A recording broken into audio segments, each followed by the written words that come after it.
미국 해군연구소 USNI 뉴스의 최신 정보에 따르면 국제 군사 관측통들은 J-20S로도 알려진 J-20 스텔스 전투기의 복좌형 D인승 변형 모델에 대해 새롭게 공개된 이미지와 데이터에 주목하고 있다. 심층 분석 보고서들은 중국 인민해방군이 단순히 조종석 하나를 추가한 것이 아니라 본질적으로 이 플랫폼을 전용 해상 타격 무기로 전환하고 있음을 시사한다. 공개된 정보 출처의 데이터에 따르면 J-20S는 차세대 대함 무기를 탑재하고 드론 편대의 공중 지휘소 역할을 수행하도록 특별히 최적화되어 있다. 단좌형 버전처럼 단순히 제공권 장악 임무에 국한되지 않고 이 변형 모델은 태평양 지역에서 작전 중인 미 해군 항모 타격단을 직접 사냥하고 위협하도록 설계되었다. 해전 구성으로 등장한 J-20S의 출현은 영내 군사 균형의 위험한 전환점이 되고 있다. 이는 베이징이 미국의 방어선을 중국 해안에서 수천 킬로미터 밖으로 밀어내려는 야망을 실현하고 있음을 보여준다. 군사 전문가들은 이것이 중국이 지난 20년 동안 꼼꼼하게 구축해온 반접근, 지역 거부, A2AD 전략의 마지막 조각이며 펜타곤의 제독들에게 전례 없는 딜레마를 제기하고 있다고 평가한다. 이 새로운 위협의 본질을 더 깊이 파고들기 위해서는 J-20에 대한 완전한 기술적 해부가 필요하다. 왜냐하면 이것은 단순히 기존 스텔스 전투기 조종석에 좌석 하나를 추가하는 문제가 아니기 때문이다. 복좌형 변형 모델의 탄생은 설계 사고방식의 질적 도약을 의미하며 제공권 플랫폼을 매우 복잡한 다목적 전투 지휘 센터로 변모시킨다. 공기역학적 구조와 추진 시스템에 대한 첫 번째 분석 계층부터 살펴보면 J-20S는 오리지널 J-20 시리즈의 특징인 델타익과 카나드, 귀날개, 조합 설계를 유지하고 있다. 동체 길이가 21m 이상으로 추정되는 이 기체는 물리적으로 세계에서 운용 중인 가장 큰 스텔스 전투기이며 미국의 F-22 랩터나 러시아의 S-57을 훨씬 능가한다. 이 거대한 크기는 중국 엔지니어들이 연료나 무기 공간을 크게 희생하지 않고도 두 번째 조종석을 수용할 수 있게 해준 선결 요인이었다. 그러나 가장 큰 변화는 두 명의 조종사를 보호하기 위해 길어진 캐노피에 있으며 이는 스텔스 성능이 크게 저하되지 않도록 기체의 무게중심과 공기역학적 흐름을 완전히 재계산해야 함을 의미한다. J-20S의 심장은 차세대 국산 엔진인 US Shaw 어메이 이메이로 전환하는 과정에 있는 것으로 여겨진다. 이것은 중국 항공산업이 20년 동안 추구해온 가장 중요한 부분이다. 추력이 180kn으로 추정되는 DLSI-15 엔진은 슈퍼크루즈 초음속 순항 기능을 제공하도록 설계되었는데 이는 연료를 많이 소모하는 애프터버너를 사용하지 않고도 마하 1.5 이상의 초음속을 유지할 수 있음을 의미한다. 이 능력은 남중국해에서의 장거리 순찰 임무나 미사일을 발사하기 위해 전투 지역에 신속하게 접근한 후 철수하는 데 매우 중요하다. 또한 VS-15 엔진을 통한 항속거리는 중국이 러시아산 AL-31F 엔진에 대한 의존에서 벗어나 장기 분쟁 발생 시 생산 라인이 중단되지 않도록 보장하는 데 도움을 준다. 작전 원칙과 전자 시스템에 대한 두 번째 분석 계층으로 넘어가면 J-20S는 경쟁 기종들과 우월한 차이를 보여준다. 전통적인 단좌형 전투기 전투 모델에서 조종사는 항공기를 제어하고 레이더를 관찰하며 무기와 통신을 동시에 관리해야 하는 등 엄청난 인지적 부하를 견뎌야 한다. J-20S에서는 역할이 명확하게 정의된다. 전방 좌석의 조종사는 비행과 근접, 공중전 상황 처리에 집중하고 후방 좌석의 장교는 임무 지휘관 및 무기 시스템 관리자 역할을 수행한다. 후방 좌석의 장교는 기수의 대형 능동 위상 배열 AESA 레이더와 전자광학 조준 시스템 EOTL, 분산 계구 시스템 DISL을 제어한다. 이러한 센서들을 통해 J-20S는 수백 킬로미터 거리에서 수십 개의 표적을 동시에 보고 추적할 수 있다. 더 중요한 것은 이 두 번째 위치가 로열 윙맨 개념으로 알려진 동반 비행하는 드론 편대를 제어하도록 특별히 설계되었다는 점이다. 무기 통제관은 GJ-10안과 같은 스텔스 드론에게 편대에서 분리되어 앞으로 날아가 레이더를 켜고 적의 대공 사격을 유도하거나 자살 공격을 감행하도록 명령할 수 있으며, 그동안 J2VDS는 절대적인 무선 침묵 속에서 뒤에 안전하게 머무를 수 있다. 무장 측면에서 JU9CSS의 내부 무장창은 매우 넓게 설계되어 4발의 장거리 공대공 미사일 PL-15와 빠르게 열리는 측면 무장창에 2발의 열추적 미사일 PL-10을 수용할 수 있다.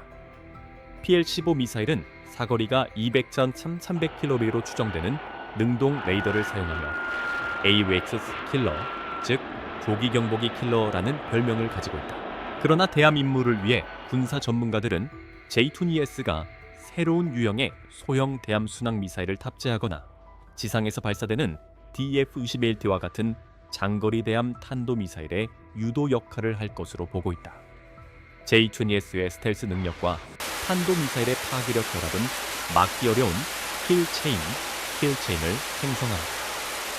개발 역사를 되돌아보면 J210은 2011년 1월 첫 비행을 실시하여 중국의 빠른 완성 속도로 서방 정보기관에 충격을 주었다. 2017년 공식 취역한 이후 이 기종은 지속적으로 개량되어 왔다. 복좌형 변형 모델의 등장은 2021년 청두 공장 공항에서 유출된 이미지를 통해 처음 기록되었으며 이제는 현실이 되었다. 중국은 현재 세계에서 유일하게 5세대 복좌형 스텔스 전투기를 운용하는 국가로 이 특정 설계 부문에서 미국과 러시아를 모두 돕서고 있다. 전력을 비교할 때 J2ES를 미국의 F-22 랩터 옆에 놓으면 완전히 다른 두 가지 철학을 볼 수 있다. F-22는 유연한 2차원 추력 편향 엔진을 갖춘 기동성과 근접, 공중전, 독파이트의 정점이지만 짧은 항속거리와 1990년대 전자 시스템이라는 한계가 있다. J2ES는 근접 전투 기동성에서는 열세지만 작전 방영, 탑재 능력, 그리고 더 현대적인 항공 전자 장비면에서 우세하다. F-35 라이트닝 II와 비교할 때 J2ES는 속도와 상승 한도에서 이점이 있지만 F-35는 포괄적인 스텔스 능력과 동맹국 블록 내 데이터 링크 능력에서 여전히 더 높은 평가를 받는다. 그러나 뒷좌석에 사람이 없다는 점은 가까운 미래에 F-35 조종사가 전투와 동시에 지원 드론을 제어하는 것을 어렵게 만든다. 그럼에도 불구하고 J2ES는 약점이 없는 완벽한 기계가 아니다. 가장 큰 문제는 여전히 국산 엔진의 신뢰성이다. WS-15의 이론적 사양은 인상적이지만 수백만 비행시간 동안 검증된 서방 제트 엔진에 비해 장기적인 운용 안정성과 정비 주기는 여전히 큰 의문부호로 남아있다. 두 번째 약점은 카나드 설계 자체에 있다. 양력과 기동성을 높이는 데 도움을 주지만 카나드는 측면이나 교차 전방 각도에서 조명될 때 레이더 반사 면적을 증가시켜 J2ES가 BET 스피릿이나 F-22와 같은 투명한 수준의 스텔스를 달성하는 것을 방해한다. 게다가 추가 조종사와 생명 유지 시스템의 통합은 항공기의 무게를 증가시켜 엔진이 최대 출력에 도달하지 못할 경우 추력대 중량비에 부분적으로 영향을 미친다. 마지막으로 2명의 조종사와 드론 편대 간의 전투 조정 복잡성은 매우 정교한 훈련 과정과 제어 소프트웨어를 필요로 하는데 이는 중국 공군이 여전히 완벽하게 다듬고 있는 분야이며 아직 실전 경험이 많지 않은 부분이다. 만약 J2ES를 태평양 지역의 실제 전투 상황이라는 체스판 위에 놓는다면 우리는 적의 군사적 사고방식에 근본적인 변화를 보게 될 것이다. 더 이상 영공 방어를 위한 수동적인 방어가 아니다. 이 복좌형 변형 모델의 등장은 방어선을 해안에서 수천 킬로미터 밖으로 밀어내는 원거리 능동 방어 태세로 전환하려는 야망을 보여준다. 이 자산의 위력을 더 명확하게 시각화하기 위해 현대 표준 작전 절차를 기반으로 한 워게임, God of Wargaming이라고도 불리는 가상 시나리오를 분석해보자. 해상에서의 고강도 분쟁 발생 시 첫 번째이자 가장 중요한 임무는 공중전이 아니라 정보 수집과 표적 위치 파악이다. 바로 이 지점에서 J-22S가 선봉 지휘관 역할을 수행한다. 포화를 피하기 위해 훨씬 뒤쪽에서 비행해야 하는 KJ-500과 같이 부피가 크고 탐지하기 쉬운 조기 경보기 A-BAWX 대신 스텔스 기능을 갖춘 J-22S 편대가 분쟁 지역으로 은밀히 침투하여 보이지 않는 이동식 레이더 기지 역할을 할 것이다. 이 접근 단계에서 J-22S 조종사는 무선 침묵 규정을 엄격히 준수하고 능동 레이더를 끌 것이다. 그들은 적 군함이나 항공기 편대에서 방출되는 전자 신호를 청취하기 위해 수동 정찰 시스템만을 사용할 것이다. 의심스러운 신호가 감지되면 뒷좌석의 무기 통제관은 동반하는 스텔스 드론의 충성스러운 군대를 활성화한다. 이 드론들은 편대에서 분리되어 앞으로 날아가 능동주사 레이더를 켜거나 광학 센서를 사용하여 표적을 확인할 것이다. 만약 드론이 격추되면 적 방공 시스템의 위치가 노출되는 반면 J-22S는 적 레이더 범위 밖의 어둠 속에 안전하게 남는다. 적의 항공모함이나 이지스 구축함과 같은 중요 표적이 위치가 파악되면 J-22S는 자체 화력으로 서둘러 공격하지 않는다. 대신 킬체인의 핵심 노드로 작동한다. 실시간 정밀 좌표 데이터는 보안 광대역 데이터 링크를 통해 지상으로 전송된다. 이때 DF-4D나 DF-26과 같은 장거리 대함 탄도미사일 여단이 매개 변수를 수신하고 발포한다. J-22S는 해당 지역을 계속 배회하며 최종 단계에서 미사일의 유도 오차를 업데이트하거나 공격 후 피해를 평가한다. 이것은 늑대가 직접 물 필요 없이 무리 전체를 지휘하여 큰 먹잇감을 공격하는 늑대 무리 wolfpack 전술이다. 그러나 J-22S의 직접적인 위협은 미 해군의 고가치 항공자산, 특히 E-2D 어드밴스드 호크아이 조기 경보기와 공중급유기에 대해 여전히 매우 강력하다. 공해전 교리에 따르면 신의 눈이라 할 수 있는 조기 경보기를 멀게하고 혈액 공급원인 공중급유기를 차단하면 항모 타격단 전체가 마비되고 함재기 F-35C나 FA-18의 작전 반경이 크게 줄어든다. PL-15나 PL-7 장거리 미사일을 장착한 J-22S는 바로 이 저격 임무를 위해 설계되었다. 그들은 호위 전투기 편대의 틈을 타서 미끄러져 들어가 수백 킬로미터 거리에서 미사일을 발사한 뒤 초음속으로 탈출하려 할 것이다. 이 전술은 적이 지원기를 보호하기 위해 전투기 병력을 후퇴시키도록 강요하여 공격 능력을 감소시킨다. 이 전술에 맞서 미 함대 방어 시스템 역시 NIFC-CA 해군 통합 화력 통제 대공로 알려진 다층 조정 기반의 대응 계획을 수립했다. 핵심은 위성, E-2D 항공기, 각 구축함의 레이더 등 모든 센서 소스의 데이터를 결합하여 촘촘한 통합 대공 화망을 구축하는 데 있다. 전자정이 EA-18G 그라울러는 광대역 재밍, 잠밍의 성우적인 역할을 수행하여 J-22S와 드론 간의 통신 시스템을 교란하고 적이 레이더를 켜고 위치를 노출하도록 강요할 것이다. 또한 스텔스 전투기 F-35C가 최전선으로 투입되어 전진 센서 기지 역할을 하며 J-22S가 미사일을 발사하기 전에 사냥할 것이다. J-22S와 F-35C의 대결은 단순한 총격전이 아니라 정보 처리 능력과 전자전의 경쟁이다. 이 시나리오에서 F-35C는 미국 링크 네트워크 내에서 전술 데이터를 공유하는 탁월한 능력 덕분에 우위를 점한다. 그러나 지원 드론 편대까지 계산하면 J-22S는 탑재 미사일 수량에서 우위를 점한다. 두 대의 J-22S 편대가 유격과 헐대의 공격 드론과 결합하면 포화 공격을 생성하여 수십 발의 미사일을 방어 대형을 향해 동시에 발사할 수 있다. 이지스와 같은 최첨단 방어 시스템조차도 동시에 요격할 수 있는 표적의 수에는 한계가 있다. 위협의 수가 컴퓨터 시스템의 처리 용량을 초과하면 방어선은 뚫리게 된다. J-22S를 사용하여 함대를 공격하는 전술의 치명적인 약점은 내부 무장창에 탑재되는 무기 수량의 한계에 있다. 스텔스성을 유지하기 위해 파괴력이 큰 무거운 대함 미사일은 탑재할 수 없다. 따라서 J2CS가 단독으로 10만 톤급 거대 항공모함을 침몰시키기는 어렵다. 레이더 시스템이나 비행갑판을 손상시키거나 더 작은 호위함을 파괴하는 정도만 가능하다. 이는 중국이 지속적인 공격을 생성하기 위해 동시에 많은 수의 항공기를 동원하도록 강요하지만 많은 수의 스텔스기를 집중시키는 것은 미국이 정찰선에서 완성하고 있는 양자 레이더나 장파, VHF, UHF 레이더 시스템에 탐지될 위험을 증가시킨다. 결국 인간적 요소와 실전 경험이 이 전술적 문제의 가장 큰 변수이다. 미 해군 조종사들이 수십 년 동안 항공모함 갑판에서 고강도 작전에 익숙해져 있는 반면 J2ES 조종사, 후방 좌석의 무기 통제관, 그리고 자동화된 드론 편대 간의 복잡한 전투 조정은 중국 공군에게 여전히 완전히 새로운 분야이다.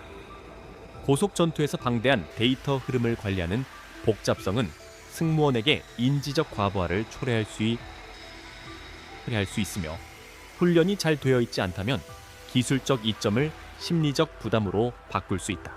그럼에도 불구하고 J2ES의 등장은 서방 전략가들이 방어 시나리오를 다시 쓰게 만들었으며 해양 통제, Sea Control, 태세에서 힘들고 치열한 해양 거부 시리너, 태세로 전환하도록 강요했다. 글로벌 지정학적 파노라마를 더 넓게 보면 복좌형 J2ES의 존재는 단순한 군사기술의 진보일 뿐만 아니라 강력한 진동을 일으키며 인도양과 태평양 지역의 힘의 균형을 재구성하고 있다. 우리는 미 해군이 아시아 해안 인근 어떤 해역에서도 큰 위험 없이 자유롭게 이동하고 힘을 과시할 수 있었던 수십 년간의 시대가 끝나가는 것을 목격하고 있다. 첫 번째이자 가장 명확한 반응은 펜타곤에서 나왔다.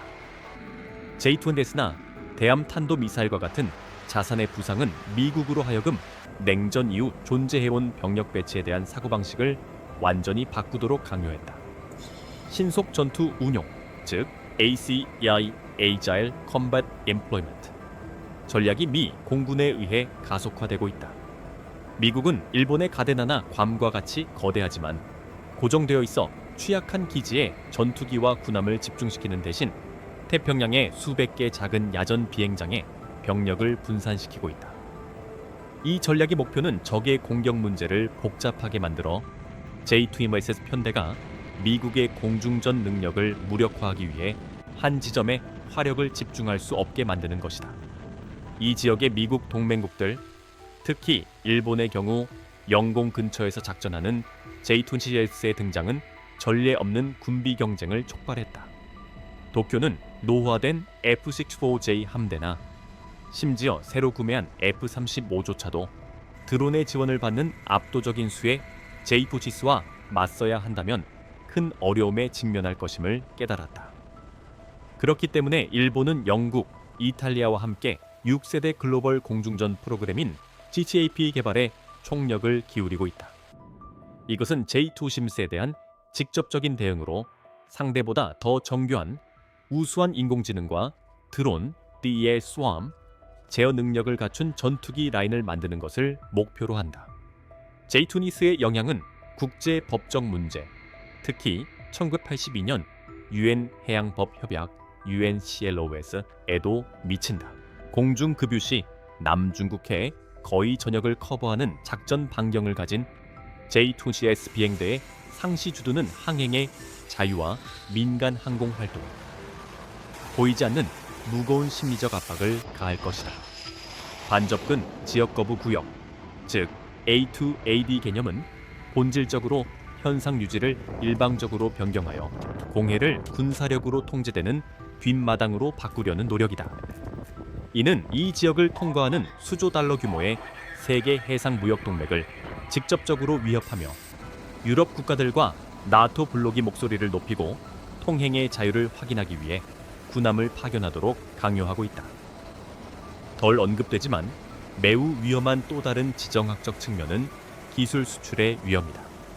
만약 중국이 인간 기계 협동 전투 기술을 공유하거나 파키스탄이나 중동 국가와 같은 전략적 파트너에게 J2GS 변형 모델을 판매하기로 결정한다면 이는 이미 불안정한 이들 지역의 군사 균형을 뒤흔들 것이다. 중국의 서쪽 국경에서 직접적인 경쟁자인 인도는 러시아나 서방에서 새로운 방어 솔루션을 찾도록 강요받을 것이며, 이는 끝없는 무기 구매에 소용돌이를 불러올 것이다. 요약하자면 대함 능력을 갖춘 복좌형 스텔스 전투기 J-26S의 등장은 중국 방위 산업의 놀라운 성숙을 알리는 역사적인 이정표이다. 기술 복제를 전문으로 하던 국가의 위치에서 베이징은 서방조차 따라잡기 힘들어하는 새로운 전투 개념을 도입하기 시작했다. J-26S는 단순한 항공기가 아니라 통합 전투 시스템이며, 단 한 번의 정밀한 데이터 전송으로 전장 상황을 바꿀 수 있는 공중 지휘 센터이다. 그러나 기술이 아무리 현대적이라도 위험 요소를 완전히 덮을 수는 없다.